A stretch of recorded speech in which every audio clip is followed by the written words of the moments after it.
What's up, Tesla family? It's Ray J back with another video. And in this one, I want to break down what's happening with Tesla SPY in the overall market. I'm also going to break down why Tesla's doing a good job at holding up thus far and break down some catalysts that are helping Tesla push. But just know that I am not a financial planner, so take nothing I say as financial advice. And also, if you guys can, please check out my Moomoo link. If you deposit $100, you're guaranteed 5 free stocks. If you deposit $1,000, you're guaranteed 15 in total, not to mention 8.1% APY on invested cash. The offer ends very soon in about 3 weeks.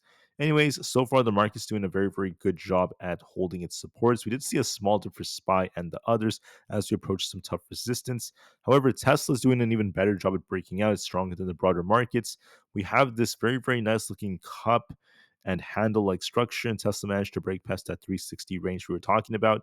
I said to expect 368, if not the 370s, if we end up breaking past 360 to 362. And we managed to do that. So we hit 375 as our resistance. Tesla did an amazing job at pushing so far, and we're holding support very, very nicely. So the question now remains, what's going to happen from here? What is my prediction? I will talk more about that in just a couple of minutes. Just know that we have a nice cup and handle, and this could lead to a bigger move to the upside. This could, continue to uptrend as time goes on. It's not about, us pushing to all-time highs in one day. This could just slowly make its way up higher and higher over the next couple of trading days, if not weeks. And overall, Tesla remains bullish. So I just want to keep that in mind. Anyways, I will talk more about the charts in just a few minutes. Let's first talk about some news for Tesla. So there was some news right over here about how we have another analyst from Bank of America who has a $400 Tesla price target because of robotics and their AI developments. I talked about the $400 price targets coming out from different analysts in my earlier video, so I'm not going to go over the full details in this one, but there's been a lot of hype about the cybercab that's come out as well. These investors are very excited about the growth that's coming, and they expect a big boost in their sales, especially Morgan Stanley's come out and talked about that, and that they also have some very, very bullish targets. But $400 looks like the new norm for Tesla. We're seeing a lot of these analysts that are pushing that price target, and that's part of why Tesla's pushing. And then there's also this news that came out involving the robotaxi slash cybercab. This is very important because this is a real product and it's going to be coming out very soon. Now, Tesla has said that they could start production as early as like mid to late 2025, and then to mass scale it may not happen until like 2026, but still very, very bullish nonetheless, right? Because you have to keep in mind we're already at the end of 2024, and 2025 starts in just a couple of weeks, so we're getting very close to production for this, and then mass production after that for them to start scaling it out. That's some very, very big news. However, I just want to say that there was news that came out from an engineer. A Tesla engineer came out and they said that the Cybercab would have about half as many parts of as the Model Y, the Model 3, excuse me. Essentially, it's going to have half as many parts as the Model 3. That would mean far lower cost to produce the vehicle, and potentially it can make things easier for maintenance and factors like that. So I think that's very, very cool. Tesla could be using different molding methods to, produce this with less parts, making it so much more effective. So once again, if this were to have half as many parts as the Model 3, which is what they're planning to do, that's going to be very, very bullish, and this could be very profitable. It could be very, cheap to produce this, especially because of the fact that that's what Tesla's going for. So I think that's very, very great news. So all this talk about potentially, the Cybercab having less parts and being more affordable, and also all these bullish price targets is what's really helping Tesla. Now, it's also worth mentioning that when it comes to other factors, we just had a couple of bill auctions come out, and besides that, there's nothing else that's too significant for the markets for the rest of the day. So we're just going to focus on the charts from this point on. For Tesla, I just want to say this. We have this support to watch for very close to 370. If that fails, let's watch 368, followed by 365 as our supports. If those all end up failing, we're going to likely come back down to the breakout area of 362.5. So watch those supports very, very carefully.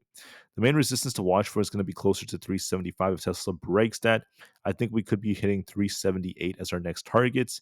And then that would basically open the doors for the 380s if that breaks. So we have some very, very nice targets on Tesla. We're very bullish overall after this breakout. We've already pumped so much. So because the market's a little bit lackluster as we're approaching some tough resistance, Tesla's now kind of following that the trend right here. And we're going to likely be range bound between 370 and 375 for the majority of the day. However, There is still upside potential later on, and we could eventually try to break past 378 to 380. And I think Tesla could be going for that 400 targets as long as we continue this trend and we don't lose our key supports. So overall, Tesla remains bullish. It has the potential to go up to $400 per share. And I think that it's doing an absolutely fantastic job so far at holding up. So it looks more bullish overall. Might be some sideways price action for now, but there is upside potential. Now, for SPY, I'm a little bit concerned about one thing. Just know this, guys, we're range bound right now. We're just seeing a lot of sideways price action. We have 608 as the main resistance, and our support to watch for is closer to about 607 flat. If that fails, you're essentially looking for a dip back down to where the support is around 606.25, around that range. If that fails, you're looking for 605.25 or below. So for now, we're just completely range bound on SPY. I do want to call out that resistance is getting tougher, especially at that 608 area.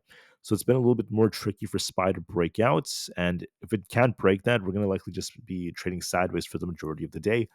So that's all SPY is doing. We'll see if we could break 608 or not. Otherwise, this could pivot, and then we'll be watching these levels just to be safe. But that's why I gave you guys a warning in the morning about the tough resistance that's approaching. If you look at ES, we basically hit the 6100 area. We went a tiny bit above it, but we're struggling to hold above it. It's a little bit tricky to break past 6100. This is part of why SPY is slowing down a little bit, and that's why it's trading sideways. This is a tough resistance. If we lose the support that we have at 6080, we're going to be looking for essentially a bigger dip for 6060. We'll see if that ends up being the case, but just know that 6100 is a tough resistance. For Nvidia is looking bullish as we're breaking out. Right now, we're doing a good job so far. We hit that resistance around 146, and then we dipped a little bit to 144. And now we're getting bought back up again. So Nvidia is very resilient. The inverse head and shoulders still remains. I mentioned to you all that if 146 breaks, we're looking for 147.5 as our target. That's still in play as long as you don't lose 146. But I just want to note that the 146 area is kind of tough. It's a little bit choppy around this range, but there is a little bit more upside potential for Nvidia. It's not a massive move, it's just a small move, but the potential is still there. For Bitcoin, unfortunately, we dipped a little bit. We weren't able to sustain above, 104,000. So look at the support around right over here at 101,000 flat. If that fails us, we're looking for the previous all-time high to be retested on Bitcoin. So it could dip just a little bit, but then we could bounce the closer we get to 100,000. But overall, it's still not bad. It's doing a good job at holding up. Um, the Nasdaq slash QQQ are looking decent. NQ is still trying to hold above 21,500. We're not really breaking out from here. We're just consolidating for the most part. If we break 21,600, we're going to be a lot more bullish. If we lose 21,500, there's going to be a risk of us dipping to about 21,400 flat. So we're kind of stuck in this range. 21,500 is the main support. So we'll have to see how things end up going. This could attempt to push more if we hold this, but we'll see about that. For the QQQ, we are also consolidating right here. We have this 523.5 areas our resistance and 520 is our support. I expect this to continue to consolidate around 523 for the time being. It's not really doing much. If we lose 522, I'm going to be looking for 520.5 as our support, or very close to 520. If that fails us, we dip down. If we break 524, we could turn more bullish for 525. Otherwise, we're just consolidating in the 523s. I'm not really seeing much going on with the QQQ until we see one of those levels break. For Apple, we're just range bound between 244 and 242. We did attempt to break 244. We did expect this test. But now we're dipping a bit. So I do think that this does have a risk of just continuing to consolidate and possibly some downside because we are rejecting off 244. That could lead us to dip closer to 240 later on, but we'll see about that just to be safe.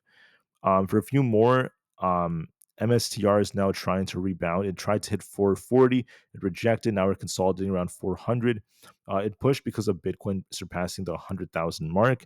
I said in my video yesterday, I was expecting a little bit of upset if we managed to hold above the levels we were at. So let's see if we could hold above 400. If not, we're looking for 394 and 384 as our supports. We're going to likely shuffle as we approach those levels. For the IWM, we're dipping a bit. We have to see if we could hold above 240. Otherwise, we could be dipping for 238.